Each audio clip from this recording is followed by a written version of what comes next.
Senhor presidente, eu venho à tribuna com o propósito de fazer algumas considerações acerca aí do anúncio que faz o governo da reforma administrativa e uma série de outras medidas que busca fazer para o enfrentamento à situação que o Estado vem passando com relação às contas públicas. Eu sou muito cético em algumas questões, senhor presidente, porque, independente de ser deputado de oposição ou da base, acho que todos nós temos que, nesse momento, em primeiro lugar, debater nessa casa com profundidade qualquer medida que tenha essas características, essas preocupações já externadas pelo governo e que são preocupações de todos nós.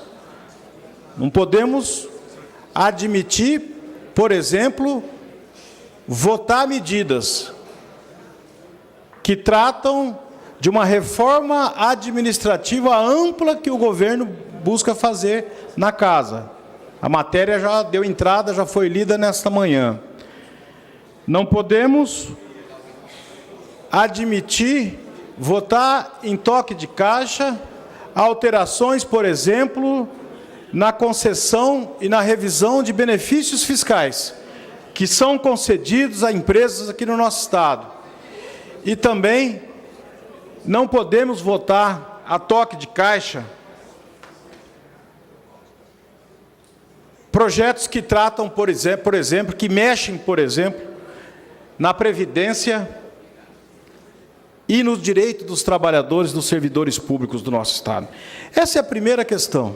Eu acho que temos que ter o bom senso, os 24 deputados, de que matérias como essas precisam de uma ampla discussão. Precisa que nós possamos realizar audiências públicas, abrir essa tribuna para que parcelas que são diretamente afetadas por essas medidas possam vir aqui. E propiciar a nós, enquanto deputados, além da apreciação dessas matérias nas comissões em que se é necessário se fazer essas avaliações, nós possamos também, porque aqui é o lugar de se fazer isso no Parlamento, aprofundar o debate a respeito dessas questões. Com relação à questão econômica, eu quero fazer aqui algumas ponderações. O governador Reinaldo Azambuja tem dito a todo momento que um dos problemas cruciais nos últimos tempos e que tem comprometido as finanças do Estado é a questão do ICMS, do gás, que a Petrobras importa da Bolívia para o consumo. E que essa importação caiu drasticamente e, consequentemente, o ICMS advindo dessa importação, porque entra para o território nacional pelo nosso Estado, o ICMS é cobrado aqui, e essa queda brusca é um dos fatores determinantes para que as finanças do Estado estejam nesse déficit galopante que está, cada mês que passa, aumentando. É verdade, o governador Reinaldo faz essa ponderação, e é verdade que uma grande parte do déficit vem da diminuição da arrecadação do ICMS do gás. Mas isso não é uma situação nova. O ICMS do gás vem caindo de uma forma vertiginosa desde que o governador Reinaldo assumiu o governo. Faz mais de 2 anos que o ICMS do gás vem mês a mês. É só pegar o gráfico de comparação, vai perceber que mês a mês o ICMS do gás vem diminuindo. 2 anos. Tinha que ter chiado antes. Tinha que ter mobilizado. Tinha que levar à praça pública essa discussão porque ela afeta todos os cidadãos que moram nesse Estado. Ela não afeta só servidor público. Tem que ter uma ação mais forte de bancada. Tem que pressionar esse governo golpista que está aí. O PSDB faz parte do governo. Tem 6, 7 ministros. É o governo do PSDB que está penalizando, aprofundando essa penalização ao nosso Estado. O ICMS do gás, deputado Beto, o gás continua sendo consumido, não nas mesmas proporções como era, mas continua sendo consumido. Sendo comprado, desta feita, no Rio de Janeiro, comprado em São Paulo e não mais importado como da quantidade como era da Bolívia. Logicamente que isso leva o ICMS, que era daqui para São Paulo ou para o Rio de Janeiro, da onde a Petrobras hoje está importando a maior parte do gás natural, e tira daqui.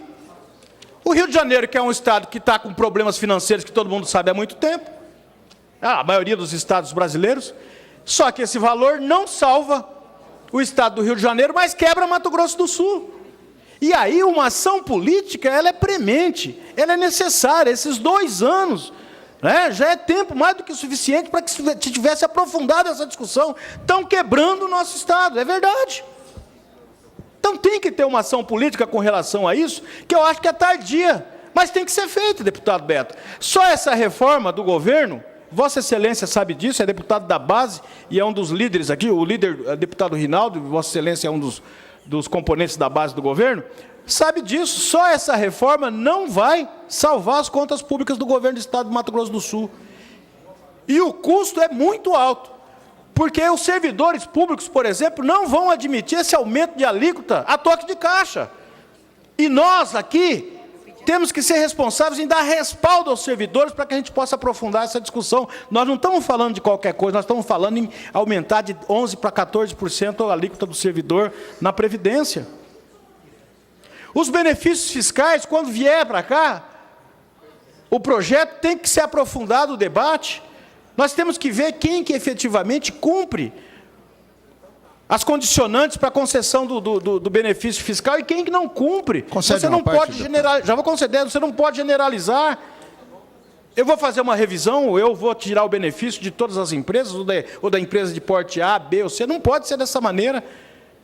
Como não pode ser também a discussão da Previdência, quando vir a ser feita aqui nessa casa, ela ser feita sem critérios. Você considerar como se todo mundo tivesse a mesma perspectiva de vida, condições de vida, como se homem e mulher fosse a mesma coisa na força de trabalho, enfim, outras questões que eu quero aprofundar num outro momento. Mas, nesse momento, a questão da situação econômica do nosso Estado, que é o ponto principal, é o argumento que o governador usa. Usa porque é verdade, não estou dizendo que não é verdadeiro. Mas eu estou aqui fazendo uma consideração de como que nós chegamos nessa situação. E por que nós chegamos nessa situação? Pois não, deputado Beto? Nobre deputado Amarildo Cruz, o senhor justifica que o argumento do governador é verdadeiro, mas questiona a sua atuação política quanto ao momento que ela está sendo tomada, falando que a atuação política do governo deveria ocorrer não agora, mas há 2 anos atrás. Pelos números aqui oficiais da Secretaria de Fazenda, o senhor tem com certeza conhecimento, até porque é oriundo de lá, em 2015, quando o governador assumiu, o governador Reinaldo Zambuja assumiu, o percentual da receita do gás era 16,60, igual ao percentual de 2013, que foi de 16,86, e um pouco menor que 2014, de 18,18. Então, nesse momento em que a atividade econômica era reduzida de maneira drástica no Brasil inteiro, uma variação de 2% a mais ou 2% a menos traria transtorno para o Estado, mas seria por conta dessas diferenças da economia, do consumo propriamente dito. Em 2016, os números começaram a preocupar com maior relevância. Tanto é que o número do percentual de gás na receita baixou para 11,51. Agora, o mês de janeiro aconteceu algo inexplicável, que ontem o governador atribuiu à Petrobras com uma palavra, abre aspas, sacanagem. Também acho. Por quê? Dos 11% praticado no ano de 2016, esse número baixou para janeiro em 5,67 e os números de fevereiro já são na casa dos 4%. E isso fez com que a arrecadação, que chegou aí a 114 milhões mês, hoje tem um número em torno de 38 milhões com os 5%. Nós vamos ter abaixo disso com os 4% registrado em fevereiro. E aí o mais impressionante é que existe dentro desse contrato de negociação com a Bolívia, uma cláusula que é uma cláusula muito utilizada em contratos internacionais, que é o take or pay, que é uma cláusula que você paga por 24 milhões de metros cúbicos mês, utilizando ou não desse gás. Sim. Então, o Brasil hoje, a Petrobras hoje, paga por um gás que não está sendo utilizado. A única economia que ela está fazendo, na verdade, uma economia burra, é quanto ao recolhimento de ICMS. Por quê burra? Porque ela está recolhendo ICMS em outro estado aonde esse gás está adentrando, ou o estado de São Paulo ou o estado do Rio de Janeiro. Então, falo aqui que está, sim, havendo uma mobilização por parte de toda a bancada federal. Isso aqui, o governador ontem teve aqui a humildade de reconhecer a união de todos os deputados federais, de todos os senadores, e hoje, inclusive hoje, o presidente da Assembleia, o presidente dessa casa, o deputado Júnior Mock, acompanha o governador numa reunião com o presidente da Petrobras, Pedro Parente.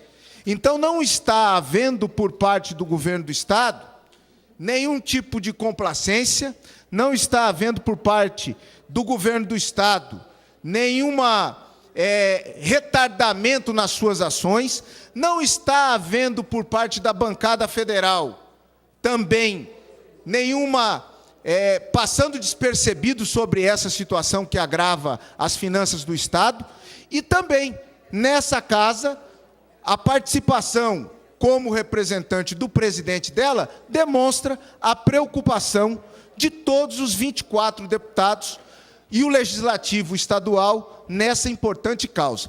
Eu acredito que Vossa Excelência levantou a questão e que sabe da importância que esses números, se restabelecidos, e a iniciativa do governador é de que, pelo menos, aquilo que for pactuado pelo gatilho do contrato seja pago de ICMS.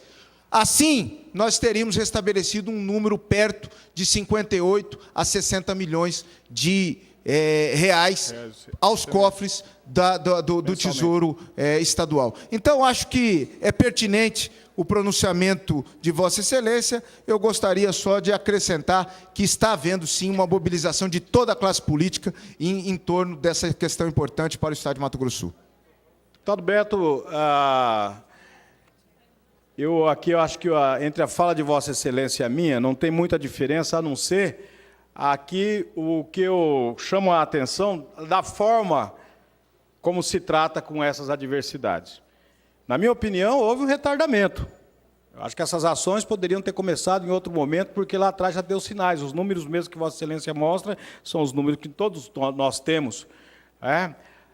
Eu me lembro que, quando se discutia há 3, 4 anos atrás a questão dos royalties, por exemplo, com o Estado do Rio de Janeiro, que se buscava, na verdade, distribuir os recursos dos royalties para todos os estados brasileiros, e o Estado do Rio de Janeiro se viu ali naquele momento com uma perda de receita monstruosa, se organizou, fez reuniões, manifestações, a Assembleia, o governo do Rio de Janeiro, a Prefeitura de Campos, a Prefeitura daqueles municípios que são produtores de petróleo no estado do Rio de Janeiro, fizeram inúmeras manifestações, levaram para lá o presidente da Petrobras, levaram o ministro de Estado, bateram tambor, colocaram fogo no pneu, chamaram a atenção para a questão. Tem uma divergência aqui, é na forma, é na tática. Eu acho que sentar em cima do problema, estou dizendo aqui do deputado Rinaldo, o governador agiu deliberadamente, não defendeu os interesses do Estado. A minha crítica não é essa, a minha crítica é quanto aos métodos, é quanto à forma. Não surtiu efeito e continua não surtindo. Permite uma parte? Num governo em que o governador é do PSDB, que governa, né, através do golpe, junto com o PMDB, governam o país, não consegue reverter essa situação de penúria pela qual o nosso Estado está passando. Por quê? Pelo próprio deputado Beto falou, né, já não é a primeira vez que o governador se vai até ao governo federal dizer da situação. Mas se não é, então não tem atenção com o nosso Estado. Se não tem atenção, a sociedade tem que se organizar e clamar por isso. Nós temos que criar fato. Traz esse Pedro Parede para Campo Grande. Vamos fazer audiência pública nessa Assembleia. Vamos mostrar para ele que ele está comprometendo a situação financeira e econômica do nosso Estado. Tem que ter responsabilidades. Para a Petrobras é pouca coisa, mas para o nosso Estado é a sobrevivência. Ou nós vamos esperar o circo pegar fogo, ou nós vamos ficar impondo reforma e jogar isso na conta do trabalhador, jogar isso no colo do servidor público. O servidor público não tem a ver com isso. Isso é a questão de gestão, não é gestão aqui, é questão também da gestão lá, na Petrobras, do governo federal. Então, esse problema que nós estamos passando aqui, ele precisa, na verdade, deputado Rinaldo, antes de passar a parte para Vossa Excelência,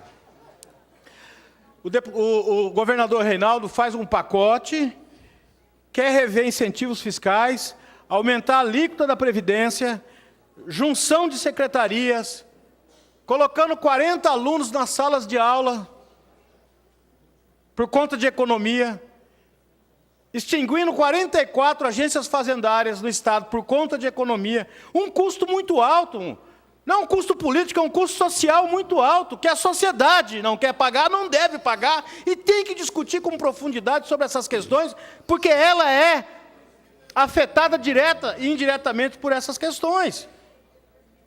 Agora, nós vamos passar por todo esse sacrifício, e a Petrobras vai continuar, como bem lembrou aqui o deputado Beto, por força de um contrato que tem com a Bolívia, pagando o gás sem consumir. Paga sem consumir, paga sem importar por força de obrigação contratual.